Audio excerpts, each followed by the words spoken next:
Assalamualaikum warahmatullahi wabarakatuh. Kepada yang terhormat Bapak dan Ibu dosen penguji uji kinerja pada PPG Transformasi Pendidikan Agama Islam tahun 2025. Perkenalkan, saya Nabil Azafi Putra, Guru Pendidikan Agama Islam di SMK Jakarta Timur II, sekaligus sebagai mahasiswa PPG dalam jabatan PAI tahap 2 tahun 2025 di LPTK Universitas Islam Negeri Syarif Hidayatullah Jakarta dengan NIM 4250012422. Pada hari ini, Senin tanggal 13 Oktober tahun 2025, saya akan melaksanakan uji kinerja di SMK Jakarta Timur II pada kelas 11 MP1 dengan materi menebarkan Islam dengan santun dan damai melalui dakwah, khutbah, dan tabligh. Terima kasih dan selamat menyaksikan. Assalamualaikum. Waalaikumsalam. Selamat pagi semuanya. Pagi, Pak. Gimana kabarnya hari ini? Alhamdulillah, luar biasa. Allahu Akbar. Masih semangat? Masih. Iya, biar semangat ini. Tepuk semangat dulu ya. Tepuk semangat.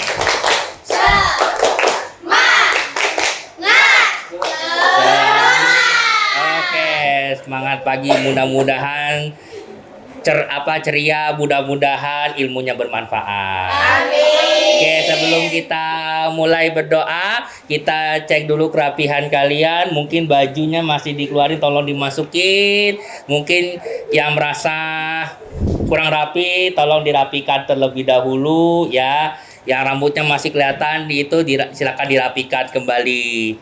Oke, mari sebelum kita mulai kita berdoa terlebih dahulu. Mungkin ketua kelasnya silakan. Ya, silakan berdiri di sini. Bantuin teman-temannya mimpin doa.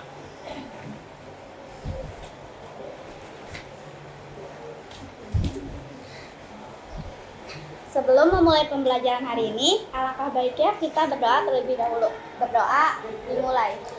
Bismillahirrahmanirrahim. Allahumma inna nas'aluka ilman nafi'an wa rizqan thayyiban wa amalan mutaqabbala. Rabbi sholli sadri wa yassirli amri wahlul uqdatam min lisani yafqahu qawli. Rabbi zidna ilma warzuqna fahma.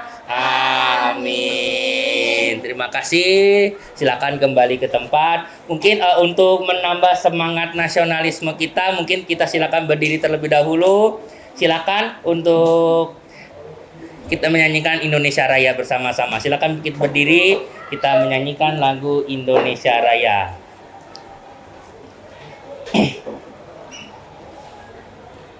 Satu, dua, tiga.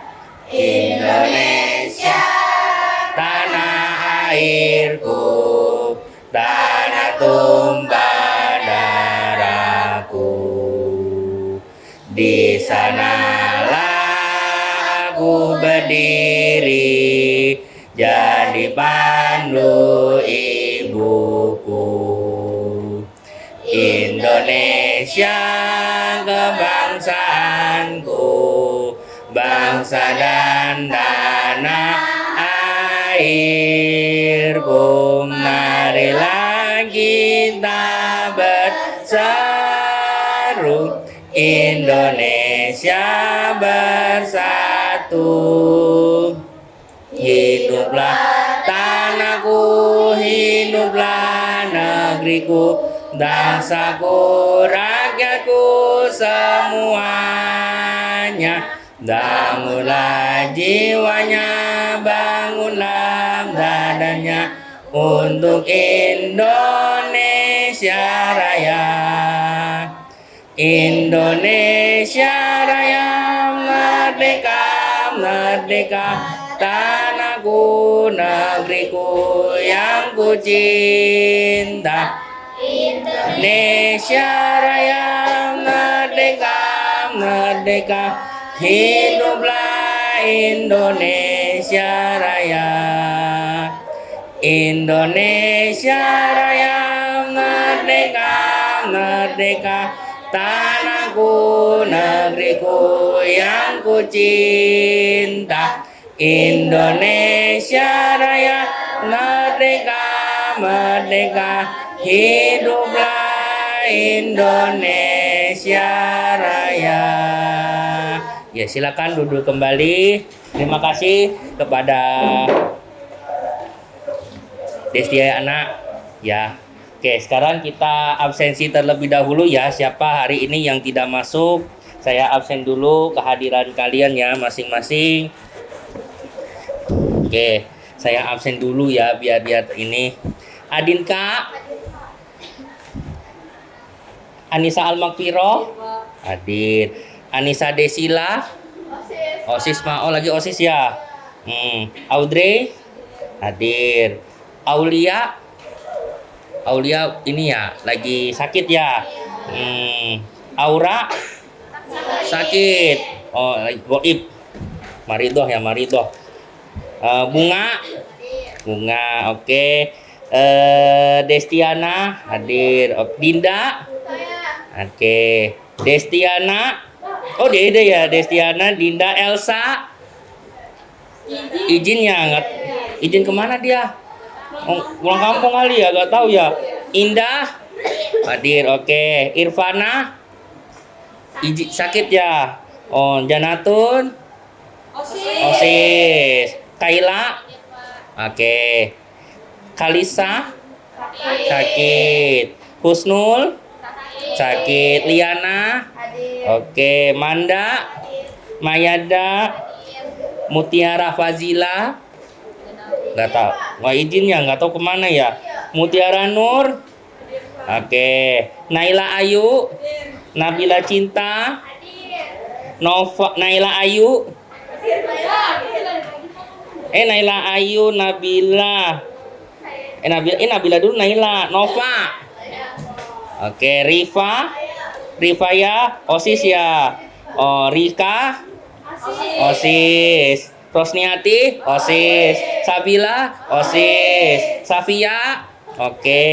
Siskahul, Jannah. Uhtiatun, pulang ya. Pulang. Katanya izin pulang, katanya sakit ya. Tadi pagi ada tuh dia pulang ya. Fitri, sakit, oke. Ya tadi, oke. Alhamdulillah ya masuk. Apa yang nggak masuk karena sakit ya ada berapa orang. Oke. Minggu lalu kita udah bahas tentang khutbah ya, khutbah, tabligh, dan dakwah ya. Minggu lalu kita bahas pengertiannya. Siapa yang tahu apa itu khutbah? Khutbah itu seperti apa sih? Cara ngomong di Khutbah, cara ngomong di. Bagaimana caranya public speaking kan? Kalau kalian belajar public speaking kan seperti itu ya kan? Ya namanya kalau misalnya kalian sering lihat orang khotib, ya khotib lagi berkhutbah, misalnya lihat para penceramah kemarin ya, misalnya lagi berceramah atau misalnya siapa lagi mubalik. Yang itu sebenarnya bagian dari bagaimana caranya dia bisa menyampaikan sesuatu dengan pede, salah satunya pede, menyampaikan sesuatu dengan hikmahnya, dengan yang baik yang gitu. Oke. Nah, belum kita ini saya mau kasih sebuah pertanyaan terlebih dahulu. Oke. Mengapa seorang khotib harus menyampaikan khutbah dengan bahasa santun dan mudah dipahami jamaah? Siapa yang mau jawab pertanyaannya? Apa? Karena bahasa yang santun dan mudah dipahami akan membuat pesan sampai dengan baik serta menunjukkan kesadaran beragama tanpa menyinggung lain atau menimbulkan salah paham di antara jamaahnya. Oke, beri tepuk tangannya untuk yang ini, untuk yang jawab pertama. Oke, selanjutnya apa perbedaan utama antara tabligh dan dakwah dan bagaimana keduanya saling melengkapi dalam menyebarkan ajaran Islam? Siapa yang Oke. Kalau tabligh lebih menekankan pada penyampaian pesan atau ajaran Islam secara langsung dan informatif, sedangkan dakwah mencakup upaya yang lebih luas termasuk keteladanan, pembinaan, dan ajakan kepada kebaikan. Keduanya saling melengkapi, tabligh menyampaikan ilmu, sementara dakwah menghidupkan dan membimbing masyarakat untuk menyampaikan ajaran tersebut. Oke, baik. Tepuk tangannya juga untuk yang jawab pertanyaannya. Jadi sebenarnya pertanyaan tadi itu ya, bagaimana cara mengapa sih khutbah itu penting, mengapa perbedaannya itu tadi sudah dijawab. Karena setiap masyarakat, setiap orang itu bagaimana cara kita bisa menyampaikan khutbah, menyampaikan isi dari materi tersebut supaya orang itu bisa tersentuh hatinya. Sebenarnya kan kita mengajak kan gitu ya. Oke. Setelah itu, setelah ini, apa sih yang kita dapat? Apa sih nantinya kita dapatkan materi ini? Tujuan kita belajar ini buat apa sih? Siapa yang bisa jawab? Saya, Pak. Iya. Apa sih tujuan khutbah, Pak? Tujuan pembelajaran kita hari ini kita mau ngapain? Ya. Menjelaskan pengertian, Ya. fungsi, dan tujuan khutbah. Oke. Dan dakwah dalam Islam. Oke. Ada lagi? Saya Oke. mengidentifikasi dari Al-Quran dan hadis yang menjadi dasar kewajiban bertakwa bagi setiap muslim. Oke. Ada lagi? Lalu, Oh, belum. sikap tanggung jawab dan kesatuan dalam menyampaikan pesan kebaikan kepada orang lain. Oke. Ada lagi? Saya Apa? Iya. mendemonstrasikan kemampuan menyusun dan menyampaikan teks khutbah sederhana dengan bahasa yang valid dan menarik.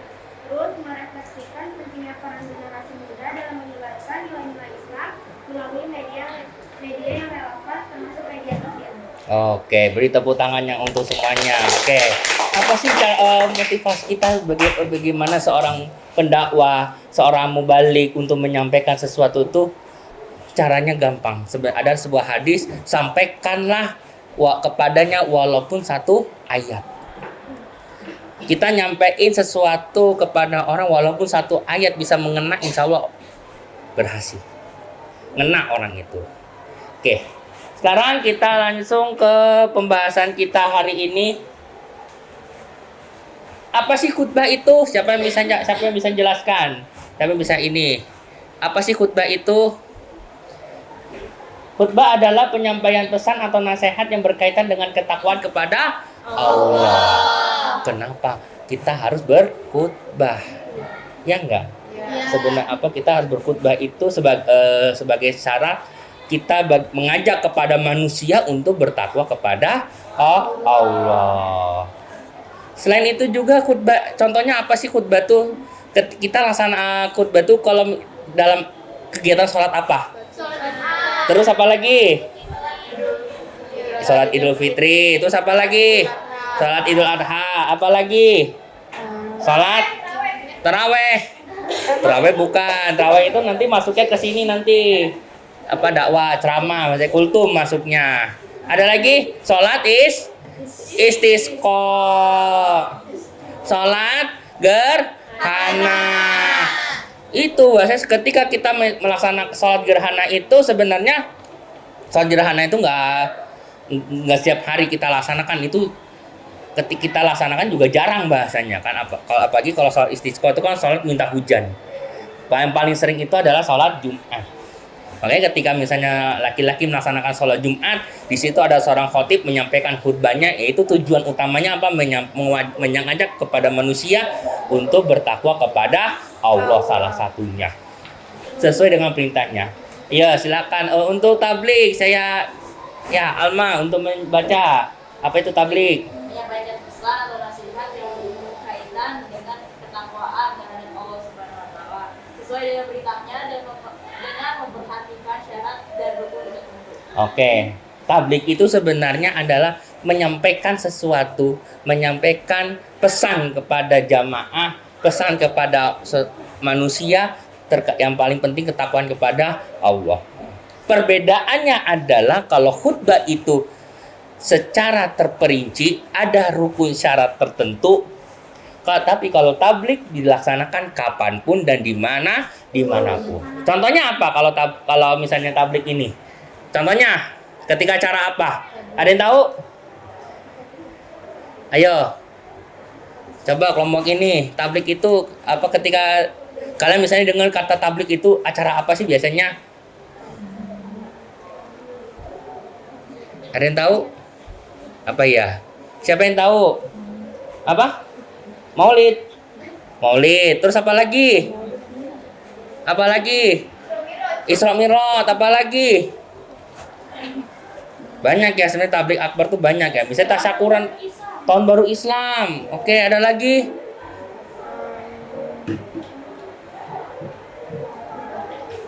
Ya, masih banyak ya.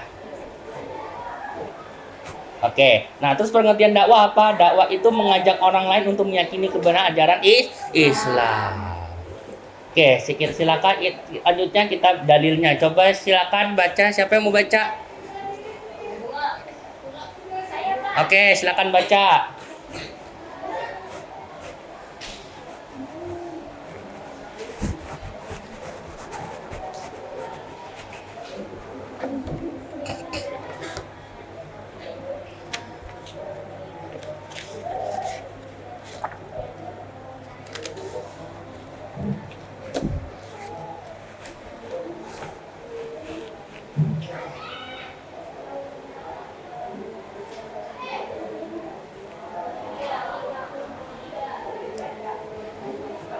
Oke, artinya silakan baca. Artinya Liana. Artinya, hendaklah ada di antara kamu segolongan orang yang menyatu kepada kewajiban, menyuruh atau berbuat yang makruh dan mencegah dari munkar. Mereka itulah orang-orang yang beruntung.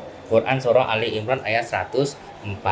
Ini sangat penting. Oke, selanjutnya adalah saya akan bagikan sebuah lembar kerja. Silakan nanti di sini ada tugasnya. Silakan dikerjakan secara berkelompok ya. Oke, ini kelompok 1, ini kelompok 2, ini kelompok 3, ini kelompok 4. Nah, silakan dikerjakan. Ayo bareng-bareng dikerjakannya.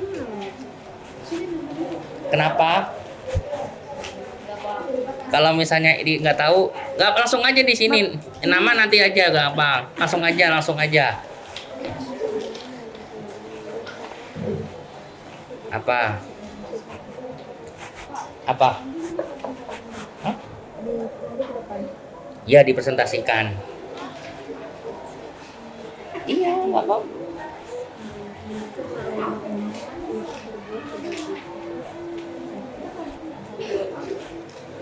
Udah langsung aja di situ. Langsung aja tulis. Langsung ini aja. Kenapa? Enggak.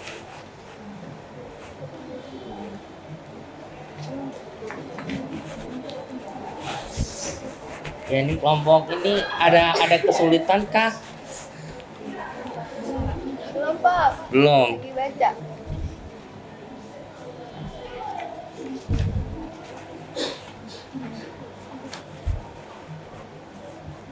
Oke, kelompok ini silakan analisis hadis, kelompok ini analisis studi kasus, yang ini ayat, yang itu silakan hadisnya. Itu aja dibagi-bagi. Ayo. Iya, hadis. Kita apa, Pak? Hadis sama ini sama. Iya, ayat. Oke, waktunya 5 menit ya. 5 menit untuk berdiskusi. Kenapa?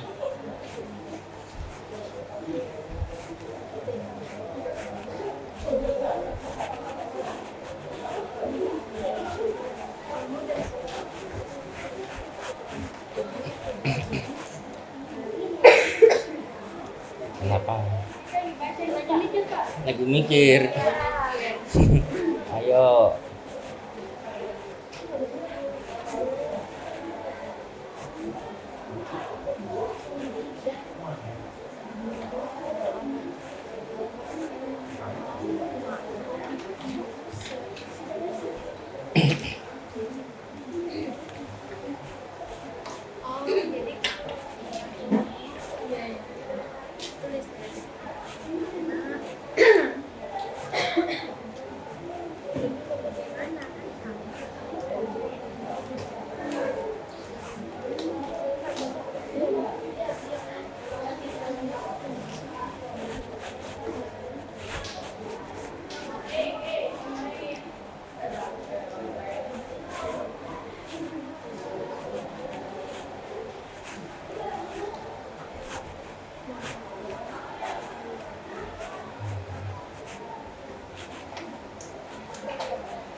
Iya maaf.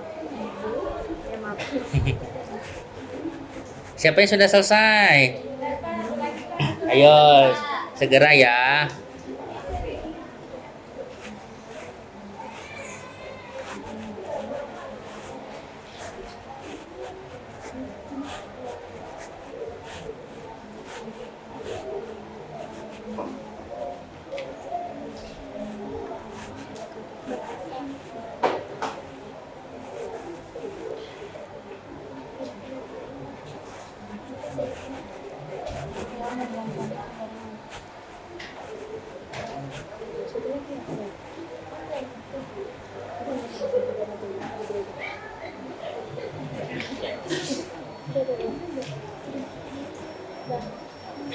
Oke, yang sudah?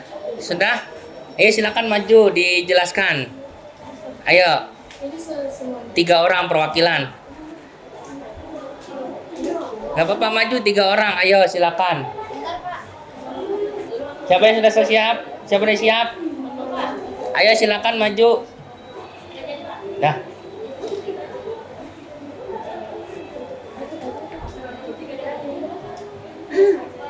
Ayo silakan. Jelasin doang kok, jelasin. Jelasin.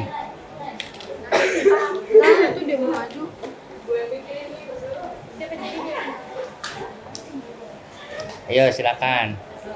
Salam dulu. Assalamualaikum warahmatullahi wabarakatuh. Waalaikumsalam warahmatullahi wabarakatuh. Kita mau presentasiin Dari kelompok berapa? analisis hadis dari kelompok 2. Ya. Untuk apa makna yang terkandung dalam hadis di atas? Kita harus mencegah kemungkaran sesuai kemampuan dan tanda iman seorang. Yang kedua, bagaimana cara kita untuk menyampaikan dakwah kepada orang lain? Yang pertama dengan mengucapkan baik, memberi contoh dan lewat sifat yang sopan. Nggak usah, langsung aja pertanyaan. Bagaimana Anda bisa menerapkan hadis ini dalam kehidupan sehari-hari? Yang pertama, menegur teman yang membuat salah atau mendoakannya agar berubah. Sekian dari kelompok kami. Assalamualaikum warahmatullahi Wabarakatuh. Waalaikumsalam warahmatullahi wabarakatuh. Oke, terima kasih kelompok 2. Ya silakan, siapa lagi yang mau maju? Ayo silakan, 3 orang.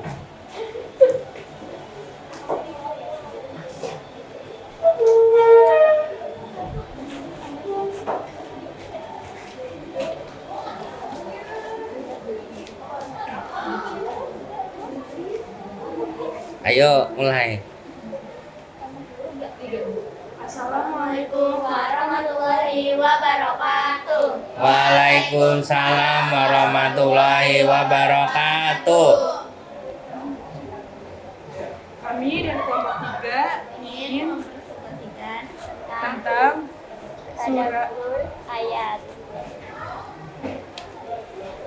Pemahaman kita tentang isi kandungan ayat dari Quran surat Al-Imran ayat 104 itu tentang segolongan umat yang menyeru kepada kebajikan, menyuruh kepada yang ma'ruf dan mencegah dari yang mungkar. Mereka orang-orang yang beruntung. Apa pesan utama dalam Quran Al-Imran ayat 104 tentang kewajiban berdakwah bagi sekelompok umat Islam untuk menyeru kepada kebajikan dan mencegah kemungkaran? bagaimana cara menerapkan ayat ini dalam kehidupan sehari-hari. Menjalankan amar ma'ruf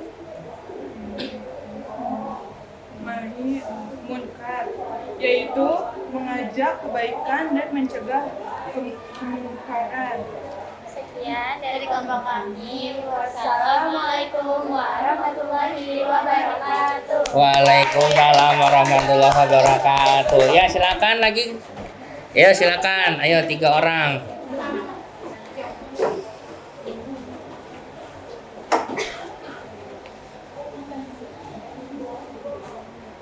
Assalamualaikum warahmatullahi wabarakatuh. Waalaikumsalam warahmatullahi wabarakatuh. Kami dari kelompok 1 ingin mempresentasikan tentang analisis hadis. 1. Apa makna yang terkandung dalam hadis di atas? Setiap muslim wajib berusaha mencegah dan mengubah kemungkaran sesuai kemampuan yang dimilikinya. Nomor 2, bagaimana cara kita untuk menyampaikan dakwah kepada orang lain dengan cara baik, lembut, dan penuh hikmah. 3. Berikan contoh nyata bagaimana Anda bisa menerapkan hadis ini dalam kehidupan sehari-hari. 1. Menegur teman yang berkata kasar, mengingatkan orang yang membuang sampah sembarangan, menolak ajakan teman untuk pulang sekolah. Sekian dari kelompok kami. Wassalamualaikum warahmatullahi wabarakatuh. Waalaikumsalam warahmatullahi wabarakatuh. Silakan kelompok terakhir.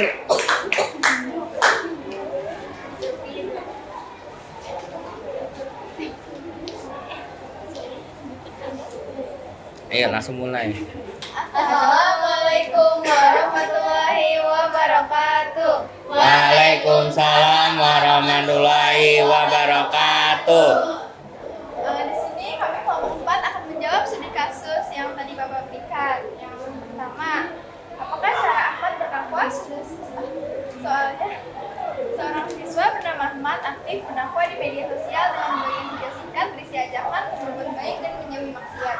Namun, dalam beberapa videonya, Ahmad menggunakan kata-kata yang keras dan menyinggung pihak lain yang berbeda pandangan.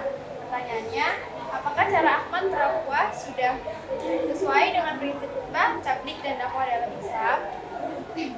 Jawabannya, cara Ahmad dalam berdakwah belum sesuai dengan prinsip khutbah, tabligh, dan dakwah dalam Islam dikarenakan Ahmad menggunakan kata-kata yang keras dan menyinggung pihak lain.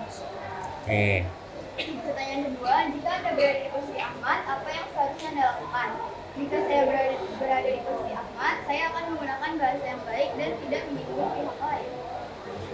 Pertanyaan ketiga, berikan contoh cara yang lebih tepat dalam menyampaikan dakwah di media sosial. Menggunakan bahasa yang baik, tidak mendapat ajaran kebencian, tidak menyinggung pihak manapun. Sekian dari kelompok 4. Wassalamualaikum warahmatullahi wabarakatuh. Waalaikumsalam warahmatullahi wabarakatuh. Oke, makasih semua kelompok sudah menyampaikan dengan baik. Mungkin sampai di sini ada yang mau ditanyakan dulu? Tidak ada? Nggak ada yang mau ditanyakan? Kalau tidak ada, mungkin apa yang kita dapatkan hari ini? Coba siapa yang mau jawab? Apa yang kita dapatkan pada hari ini? Coba dari kelompok 1 orang, kelompok 2 1 orang, kelompok 3 1 orang, kelompok 4 1 orang. Siapa yang mau jawab?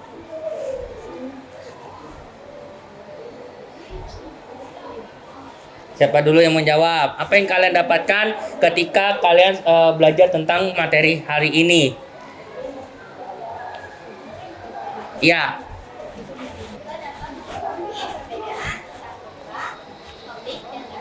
Oke, ada lagi?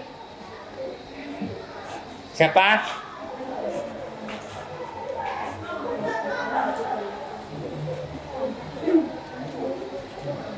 Ada lagi?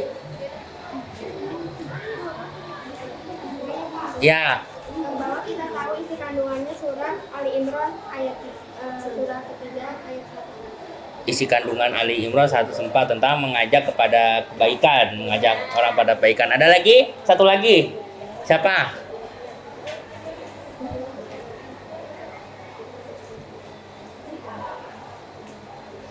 Tidak ada? Oke. Ada? Iya ada. Siapa? Oke. Kita dapat mengetahui pengertian khutbah, tabligh, dan Oke.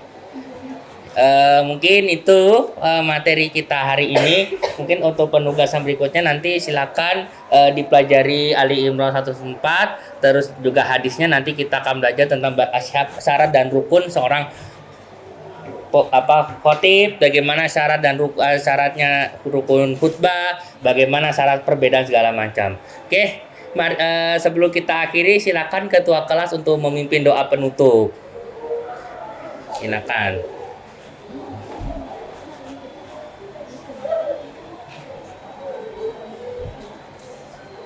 Untuk mengakhiri pelajaran hari ini, Alangkah baiknya kita berdoa terlebih dahulu. Berdoa dimulai. Bismillahirrahmanirrahim. Wal asri innal insana lafi husri illal ladzina amanu wa amilus solihati wa tawasau bil haqqi wa tawasau bis sabri. Shadaqallahul azim. Terima kasih ketua kelas, silakan boleh kembali ke tempat. Oke, dengan ditutupnya doa berakhir sudah kegiatan kita pada hari ini. Mudah-mudahan apa yang kita dapatkan pada hari ini bisa bermanfaat buat kita semua dan bisa bermanfaat untuk kedepannya. Oke, kita tutup dengan baca doa kifaratul majelis. Bismillahirrahmanirrahim. Subhanakallahumma wa bihamdika asyhadu alla ilaha illa anta astaghfiruka wa atubu ilaik. Oke, kurang lebihnya mohon maaf. Assalamualaikum warahmatullahi wabarakatuh.